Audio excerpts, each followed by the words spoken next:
والسلام على سيد المرسلين محمد وعلى آله وأصحابه أجمعين. أما بعد فأعوذ بالله من الشيطان الرجيم. بسم الله الرحمن الرحيم. فطرة الله التي فطر الناس عليها. صدق الله العظيم. معزز اساتذہ کرام، سامعین ذی وقار اور میرے عزیز دوستو، السلام علیکم ورحمۃ اللہ وبرکاتہ. آج میں آپ حضرات کے سامنے ایک نہایت اہم اور بنیادی موضوع پر گفتگو کرنا چاہتا ہوں، وہ ہے اسلام ایک دین فطرت.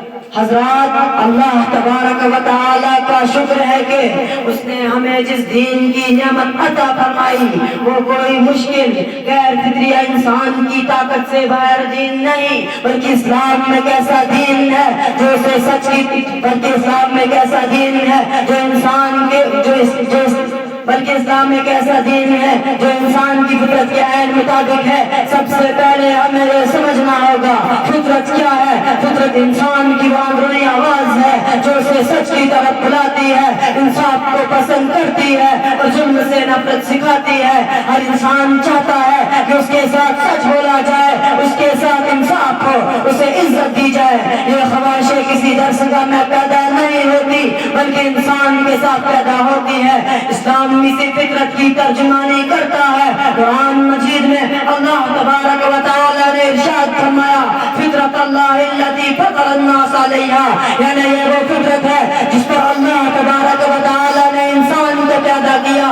اسلام انسان کو توازن کا درس دیتا ہے. یہ نہ ہمیں دنیا کا غلام بناتا ہے اور نہ ہمیں دنیا سے کاٹتا ہے. اسلام کہتا ہے دنیا میں رہو مگر اصول کے ساتھ، کماؤ مگر حلال طریقے کے ساتھ. اسلام کے احکام پر اگر غور کیا جائے تو معلوم ہوتا ہے کہ انسان کی فطرت کے عین مطابق ہے. اسلام میں عبادت بھی فطرت کے مطابق ہے. نماز انسان کو نظم و ضابطہ سکھاتی ہے اور دل کو سکون دیتی ہے. روزہ انسان کو خواہشات پر قابو پانا سکھاتا ہے. زکوٰۃ انسان کو خود غرضی سے نکال کر دوسروں کا خیال رکھنے والا بناتی ہے.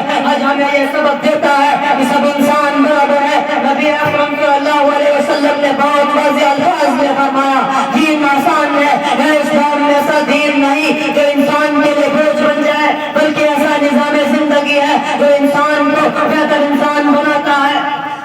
اگر اسلام کے احکام پر غور کیا جائے تو معلوم ہوتا ہے کہ انسان کی فطرت کے عین مطابق ہے. اسلام صرف عبادت کا نام نہیں بلکہ اعلیٰ اخلاق کا نام ہے. سچ بولنا، وعدہ پورا کرنا، امانت داری، یہ وہ صفات ہے جن کے بغیر کوئی معاشرہ ترقی نہیں کر سکتا. یہی وجہ ہے جب بھی کوئی انسان اسلام کو سمجھ کر اپناتا ہے اس کی ذات زندگی میں بھی سکون آتا ہے اور معاشرے میں بھی بہتری پیدا ہوتی ہے.